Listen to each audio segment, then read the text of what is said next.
Homens e mulheres têm direitos iguais? Têm o mesmo espaço na nossa sociedade? Há muitos dados que dizem que não. A igualdade de gênero está em discussão.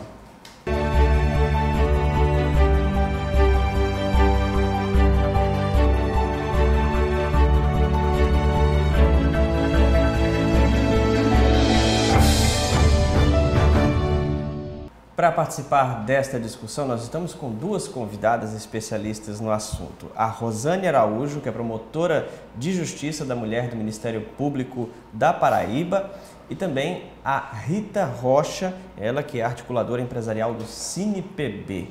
Sejam todas muito bem-vindas.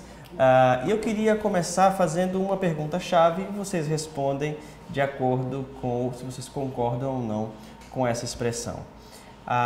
Quando se diz que há igualdade de gênero, vocês discordam ou concordam com essa afirmação e por quê? É inegável que hoje nós conquistamos muitos direitos. A igualdade formal, ou seja, aquela que está na lei, ela está devidamente assegurada. Agora, essa igualdade substantiva, real, ainda é um alvo a ser perseguido. Isso ainda é um processo. Nós estamos em construção, sem desconsiderar o que se conquistou ao longo da história da humanidade. Para se ter uma ideia, essas diferenças biológicas do homem e da mulher serviram para justificar, ou aspas, legitimar estruturas jurídicas e sociais distintas para homens e mulheres. Então, a discriminação contra a mulher, ela era legal. Você tem uma ideia, até 1962, nós, mulheres brasileiras, nós éramos consideradas civilmente apenas relativamente capazes. Isso há quanto tempo? Em 1962 foi que, com o Estatuto da Mulher Casada, para a história da humanidade, isso não é nada. É 50 anos, praticamente. Pois. Então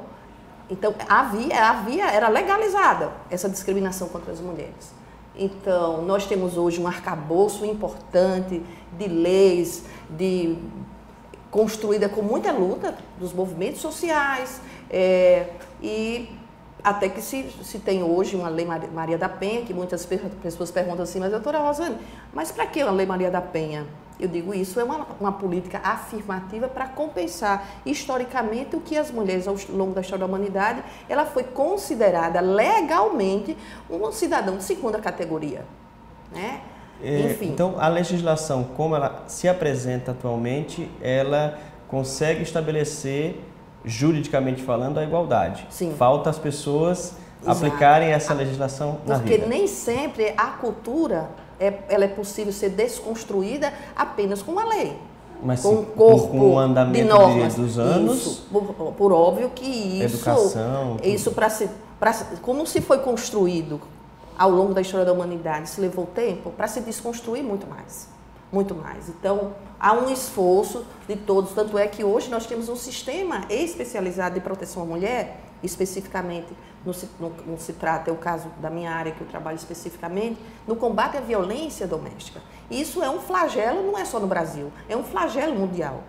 O feminicídio, João Pessoa, ainda está entre as 5 capitais onde mais se mata mulheres. E mata mulheres por seus parceiros, ex-parceiros. Então, é uma realidade. Por mais que se queira dizer que a discriminação hoje, ela diminuiu e muito, mas ainda ela é muito presente. Ainda é uma dura realidade e nós precisamos desconstruir. É um trabalho como vocês estão fazendo aqui, um debate desse, para fazer com que a sociedade faça uma reflexão, porque isso é ruim para todos.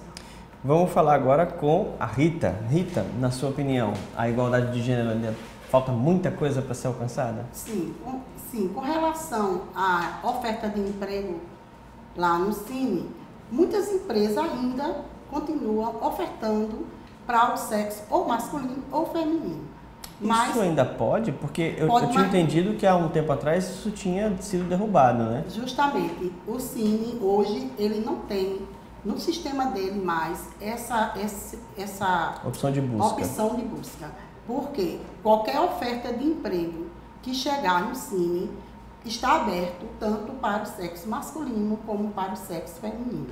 Nós debatemos com a empresa com relação a isso e muitas empresas dizem, não, se ela tiver dentro do perfil que eu estou solicitando. Se ela estiver dentro dessa qualificação, pode ser encaminhada. Mas tem outras empresas que ainda dizem, não, para essa vaga, eu gostaria que fosse do sexo masculino, por ser uma vaga que o turno é noturno, vai trabalhar na parte noturna e que é para descarregar caminhão. Aí eu disse, não, mas deixa aberta, se aparecer alguma mulher que queira, então ela está sabendo como vai ser o serviço. A gente ainda vai desenvolver essa questão do emprego, porque há muitos aspectos que precisam ser ajustados e a gente vai refletir sobre isso. Vamos começar falando da questão política. A gente tem aqui uma informação que mundialmente, segundo a ONU, a União Interparlamentar, que é ligada à ONU, revelou que 17% de todos os ministérios do mundo são chefiados por mulheres e elas são apenas 22% de todos os parlamentares. Tem um outro dado aqui que dizendo que em 37 países as mulheres totalizam menos de 10% dos parlamentares. Vocês também têm a concepção de que as mulheres realmente, de fato, não têm ainda uma representatividade merecida, né? Que deveria ser. Isso responde a sua primeira pergunta. Nós temos discriminação ainda contra as mulheres? Olha, veja, uma subrepresentação a nível global. O que justifica essa mulher ainda está a sua atuação restrita ao seu âmbito doméstico e familiar?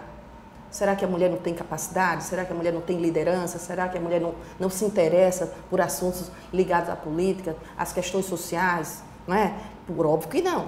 Mas há ainda uma cultura que precisa ser desconstruída no sentido de que não é nem que acolha essas mulheres, é que elas sejam estimuladas. É que elas possam tomar a decisão de não querer só estimuladas e não é só a própria mulher se candidatar, mas haver uma sociedade sensível a isso. Mas porque eu entendo que existe uma legislação que diz que cada partido tem que ter uma cota mínima e que os partidos muitas vezes têm dificuldade de preencher essas cotas, porque não aparecem mulheres estimuladas a estar na política. Eu não sei se isso é um discurso.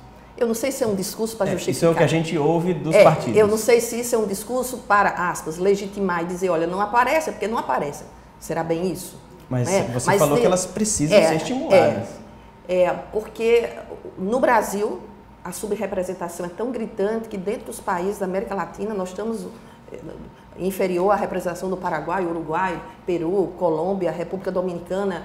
Estamos em 7º lugar, né? Segundo o levantamento. Veja só, como é que se justifica isso? Nós, de 513 deputados, nós temos 51 deputados. E algumas baixo. Delas já vêm assim, foram colocadas na política através de seus esposos, maridos, companheiros, ex-companheiros. Uma isso presidente eleita pelo povo. Eu não quero nem tirar o mérito das mulheres que tenham realmente liderança, e isso é muito louvável. Nós precisamos desses olhares diversos. Fazer política, promoção do bem comum, é necessário esses diversos olhares. E nada melhor do que também ter o olhar da mulher, e sobretudo da mulher, enfim, para que venha a sociedade, a democracia, ela é caracterizada pela pluralidade. Né? Então a gente ter um olhar hegemônico só masculino, eu acho que isso é prejudicial. A gente tem, inclusive, ela estava citando aqui um dado levantado pelo Estado de São Paulo, que inclusive fez um comparativo que choca, quando a gente vê que no Brasil tem menos mulheres no Legislativo que o Oriente Médio. Segundo a União Interparlamentar, 190 países do total, o Brasil ocupa a posição 116 no ranking de representação feminina no Legislativo. Colocando 2015, eram 51 deputadas, um total de 513, o que representa aí menos de 10%. No Senado, das 81 cadeiras, 12 foram representadas por mulheres e as taxas brasileiras ficam abaixo da média mundial, que chega a ser de 22,1%. E aí a gente coloca os números brasileiros são ainda inferiores às da média do Oriente Médio, com a taxa de participação feminina de 16%. Quase o dobro, né? Rita, mulher não vota em mulher? Ou o que acontece assim, que a gente não consegue ter mulheres, na sua opinião? Eu acredito que você agora disse uma coisa interessante. mulher tem que votar em mulher. E como já a quantidade é bem maior, então era para ter mais mulheres à frente da política, né? Então, temos que ver isso, né? A gente tem que mudar esse quadro aí, porque já que existem tantas mulheres, mais mulheres, né, do que homens, então as mulheres têm que se candidatar, têm que buscar aí, ser candidata aí a vereadora ou deputada nas próximas eleições. Vamos mudar esse quadro. E as mulheres precisam também reconhecer que tem que ter representantes. Isso mesmo, as mulheres têm que valorizar a sua classe. É isso aí. A gente vai dar um intervalo rapidinho, daqui a pouco a gente volta para falar de outros aspectos, como por exemplo, o emprego, o trabalho. Fique com a gente, porque aqui tem discussão.